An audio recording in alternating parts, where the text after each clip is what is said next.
अरे रुक रे हम ही गिरम रे बाप रे देखो तो कैसे रानी बन के रह बिचार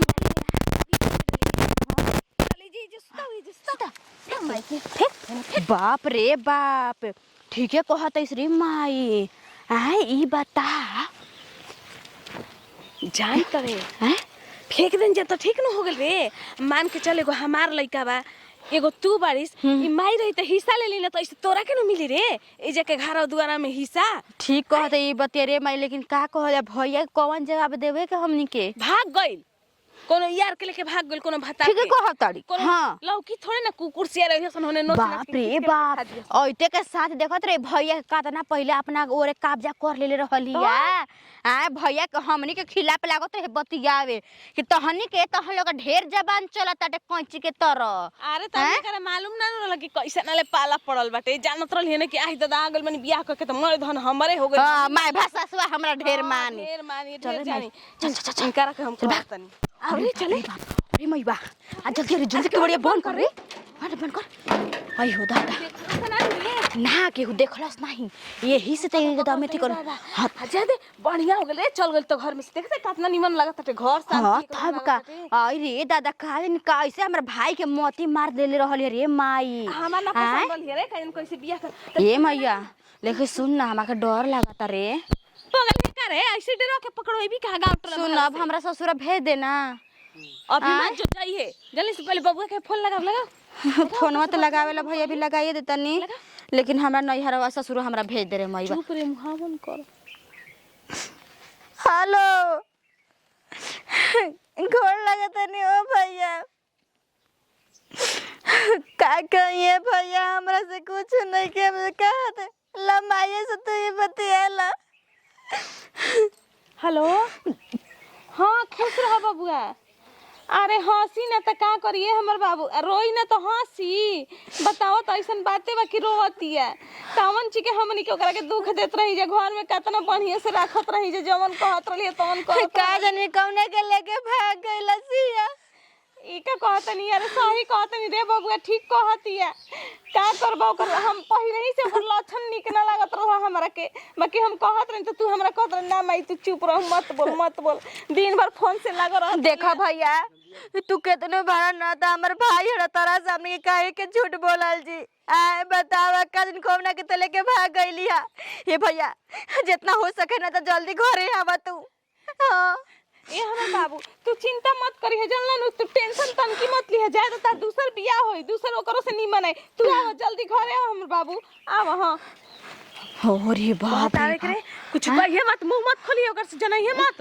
न जान जे तोर का करब हम ठीक बा माई अपने से तो तू गलती कोइले बड़ी हमरे से गलती करोइले बड़ी रे आज हमार इच्छा करता हो गांव में तनी आज वो गांव में हमारा प्रवेश कर जा जय है परमात्मा हरे प्रभु जी के कला हरे भजनिया हो हरे मोरे भैया बहिनिया हरे माटी के दहिया माटी में मिल जाई अरे ये काम देखतनी इलास देखतनी जय हो गुरु गोरखनाथ अरे सांस तो अभी चलता ये लड़की के पहले हॉस्पिटल में लेके चले दा जय है परमात्मा जय है गुरु गोरखनाथ ई कौन दिन देखावत पहले लड़की के जीवन बचावे दा ई नया कन्या बिया हमार समझे में नहीं आवत ई के एकरा के ऐसा हाल क के बिक देले बा जान ले हवा जननी हो बच्चा लेकिन सुननी है कि गांव में हल्ला हो गेल बा कि हौ निरंजन के मौगी भाग गइला उ गोइल बान बाहर बताओ का कारण पड़ल कि उ भाग गइल है हां हो हमहु सुनी मौगी बतियाओ त लिहिसा अरे ए खुश रह खुश रह साग अरे बच्चा यार तोहरे त बात बतियावत रह अरे बात बतियात है तार मेहरारू का त भागल बिया तू बाहर रह का बात बा हम ओइ गांव में हल्ला हो गेल बा ना रहनी त हम का जानता नहीं हां अब घरे गइला के तारा बाद बेरी पड़ी फोन ऑन जात रहे ना काहे भाग गइल है अरे हमरा कुछ पता नहीं खे अब जब हम सुनत नहीं तो हनी जना के मुंह आने घर वाला के मुंह हां सुन त बबुआ हमनियो के सुनल के कहता है कहल जा कोनो बात ऐसा रहे ना जनते वाला मेहरारू ज्यादा बतियाले उहे सुननी सुनत नहीं तो उनको कहता नहीं तब ठीक है बा जा घरे अब तो देख बताओ देखो कुछ कारण बताबे ना भागी हां तबे ना ये तरह के भागी ना बेटी तहरा कहला अनुसार तो ये गांव में तोहरा के बहुत घर घुमौनी, लेकिन अब ले तू अपन घर ना पहचान पौलू। अब बहरी निकले वाला बानी जा। बाबा हमारा ससुर के नाम है बस नारायण। और तोहर पति कहाँ रहेलन? वहाँ के बाहर बनी। बताओ बेटी, अब घर ले गांव ले बहरी निकले वाला बन जा, जानलू? देख माई, घर में बाड़ू, आखिर कौन ऐसा कारण पड़ल कि उ घर छोड़ के चल गई हिय? अरे बबुआ ई त हमरो समझ में नहीं आवत कि कौन बात के ओकरा के दुख देनी जा कि घर छोड़ के भाग गइल। बताओ जा, कबो हम तो हम लोग के अपन औलाद से कम ना समझनी, ई ना जाननी कि हमर सौतेली बेटा बेटी हुआ जा, लेकिन पता ना ओकरा मन में का खोट रहल हटे। तू तो घर ही रहू ना। अरे ओकर रहन चाल देखत होकबू ना। देखा भैया, तू जइए से गई रह ना, हम ओतिये समय लगा के फोन देखत रही, तारा भी बिजी ना, तार मोबाइल स्विच ऑफ रहत फिर बतियावत रहली ह। समझ जा, खाना बनावे में तो नकियो अंग ना लगा। अरे ऐसे तो हमारा संग व्यवहार ना करत रहे। अरे बाबुआ देख, आदमी के मन के बात केहू ना जान सकेला, जानले ना, ऊपर से देखे में कुछ और अंदर के कुछ और बाटे। कैसे तू पता लगा लेबा कि का ओकरा मन में चलता का नहीं खे चलत? हम तो ई सोचत हन कि अगर विपत्ति के ना पसंद रहल त काहे के बियाह कइलस, नानू करे के चाहिए। अब हम जात नहीं पता पहले लगाई कि आखिर गोइल कहाँ बिया, ओकर गांव में पता लगाई, ओकर हितई में लगाई। अरे बबुआ कहाँ चल गइल, कहाँ ना गइल, कहाँ झूठो के जेब खोजे? अरे तो ना जाए तो आखिर हम पहले ही घबरा जाई। तू का जानता कि हमनी के बैठल बनी जा, मैं हितई ने फोन करके मैं पता लगा ले बनी। हम उनकर एक दो दिन होई न गइल माई। आय तू ही बताओ, तू कहाँ कहाँ खोज जइब आ झूठवा के कहे जइब त तू हूं फसब। तो का करब? आय के हमर बताओ, बेटी का के कुछ करी हम? करके फेंक देलन। आखिर करी कौन चीज? छोड़ दे, जहाँ गइल तहाँ छोड़ दे, जाए दे ओके। ए भैया देख, तहार दोसर ना के हम बियाह पहले करे पता के। लगा ले, घूम के देख ले, तब हम ए भैया तू अस्थिर बात बैठब। काहे नहीं मानत? हम ना मानब। अरे बबुआ, अरे सुन रे बबुआ। माई रे, अरे बा, हम कैसे होई रे? अरे बच्चे सुन ना, हमरा तो डर लागत रे, कहीं से ओने जाए मत सीवना और जने फेकले रही जाए। हां चुप रह ना, हमरा तो बुझाता कि कुकुर सियार बिलार खा के एथि क देले हो जान। हे भगवान, एक काली मैया ऐसने होखो कि कुकुर सियार खा गले होखो। अगर जान जाई कि ना त का होई, हमर तो समझे में नहीं आवत। हम तो अपना ससुरा भागम तोरा छोड़ के। आई हो दादा, ससुरा भागबू? हाँ तो ठीक है, कहला कि जब दुख मुसीबत पड़ेला ना तो केहू साथ ना देवेला दादा। अलख निरंजन। अरे बाबा बोल। खुश रह। अच्छा, ई बबुआ, ई निरंजन के घर इहे कहाला?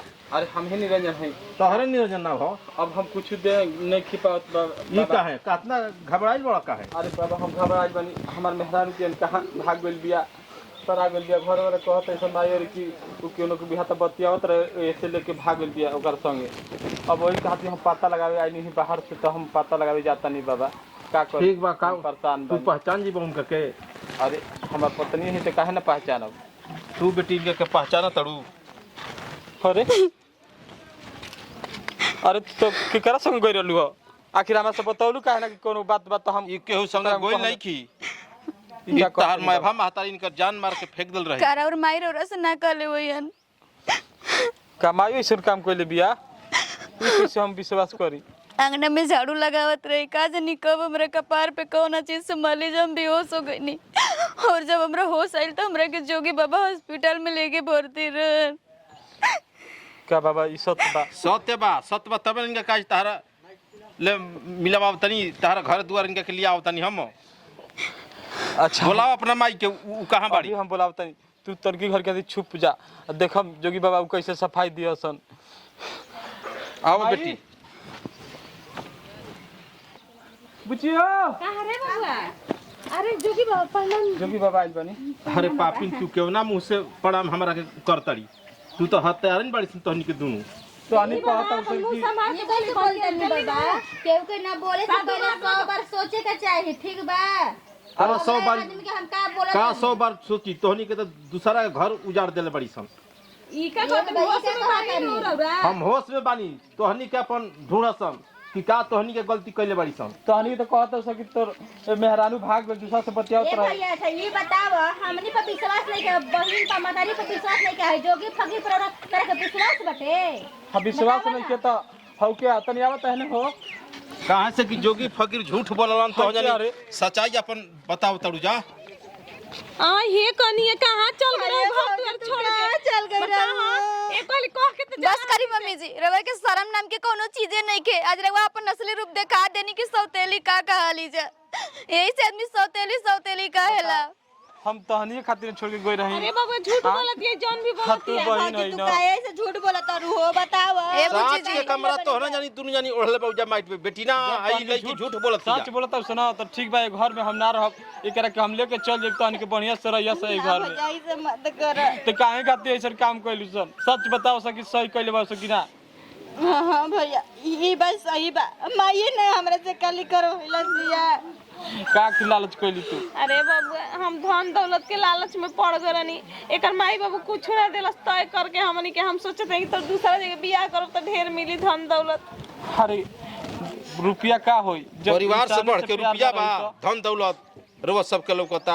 गलती हो गई जोगी बाबा हमनी से ना समझ में आइल। एकनिए माफ कर दो गलती हो गई हमरा से। भौजी हमनी के माफ कर दे। अरे बाबू घर छोड़ के मत जो कहीं। अरे हम का कहीं तो हमने ऐसा काम कइलू जा कि हमारा नफरत हो गइल बता। ठीक बा बबुआ दिन भर के भुलाइल अगर शाम के केहू चल जाओ तो ओकरा भुलाइल ना कहेला। एक बार तो हर इंसान से गलती होला। हाँ, बेटी तू सही कहता। जा अपना घर परिवार में लेकिन आज के बाद गलती ऐसा मत करिए जा। ना जी हमें घर में ना रह हमरा डर लागत है फिर से हमरा के मार दिया जा। चल तू चल। अब ऐसा कुछ ना होई कनिया तू घर में चला। आज के बाद मैं घर में तहरे बाटे। तेरे के रानी बना जरा गली। बहुत बहुत धन्यवाद बाबा। ठीक है बेटी तू सदा सुखी रही ई घर परिवार चले दा अरे हमारा मुझे के। कुछ दे दे जोगी बाबा के रे लिया के। बाबा कुछ हम लेके कहीं तो बोली हम का सेवा। अरे बबुआ कुछ सेवा हमारा के नहीं करे के तारा दरवाजा पर कब हम आ जाए एह बार हमारा निकले दा। ठीक बा बाबा चल। प्रभु जी के काला भजनिया हो। चल बाबू घर में चल। चल अब ऐसा गलती ना होई कबो चल।